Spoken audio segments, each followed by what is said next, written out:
Chapter 18. The British Open.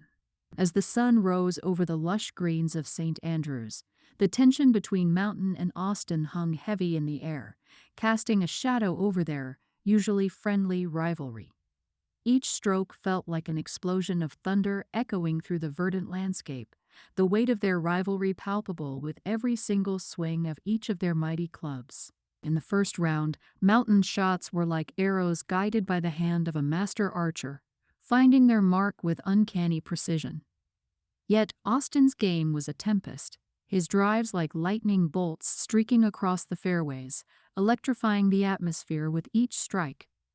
As they navigated the treacherous course, the lead changed hands as if it were a game of hot potato, with each golfer refusing to yield a single inch to the other. As the second round dawned, the tension only intensified, like a gathering storm getting closer with every single second that passed by.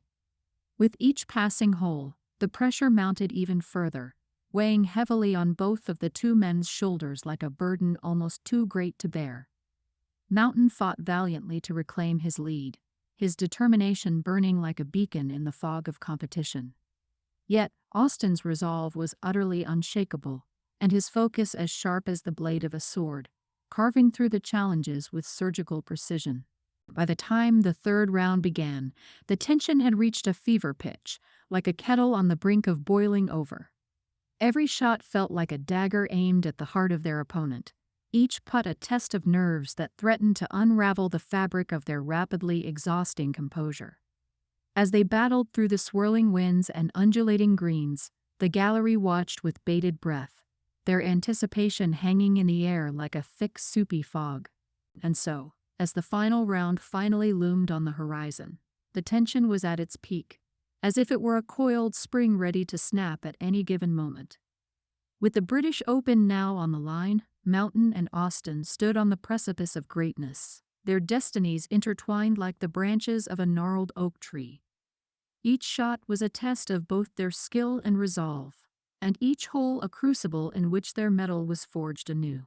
As the holes of the final round of the British Open unfolded ever so slowly, the tension between Mountain and Austen rose to a fever pitch.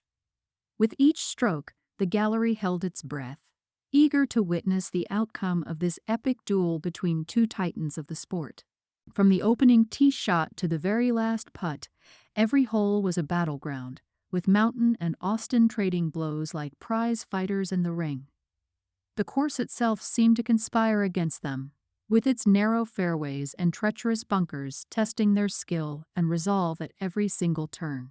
As they approached the back nine, Mountain found himself locked in a fierce battle with Austen, the lead shifting back and forth with each passing hole.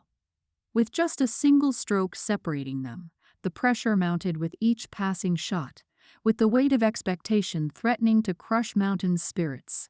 On the 14th hole, disaster struck for Mountain as his drive veered off course, leaving him with a difficult lie in the rough. With frustration mounting, he felt a gnawing sense of temptation to bend the rules, to gain an unfair advantage and tilt the odds back into his own favor. But as he stood over the ball, a voice inside him began to wrestle with doubt and uncertainty. It was a battle of conscience, as the allure of victory clashed with the principles of fair play. Mountain knew that taking such liberties would tarnish not only his reputation if he were caught, or even suspected of cheating, but his sense of self-respect was also somewhat now at risk. In that moment of inner conflict, Mountain grappled with his demons, weighing the consequences of his actions against the desire for his own triumph. It was truly a test of character, in which his integrity would need to be forged anew. He fantasized about tapping into his reservoirs of Vaseline hidden in secret compartments inside of his custom-made golf shoes. He then pictured himself dancing the Beanfield Shuffle in celebration with his elbows flying high, before mustering the willpower to snap his mind back into the reality of this historic moment in golf. So, with a deep breath and a steely resolve, Mountain, for perhaps the first time in his entire adult life, chose the path of honor. He set aside the temptation to cheat, at least for this very day, while under the close scrutiny of a global audience, knowing that this time true victory could only be achieved through honesty and integrity. As they reached the final stretch, Austin maintained his slim lead, his nerves of steel holding firm under the intense pressure. With just one stroke separating them, Mountain knew that he would need to summon all of his skill and determination to mount a comeback. On the 18th hole, with the British Open now hanging in the balance, Mountain stood over a crucial shot, his heart pounding in his chest.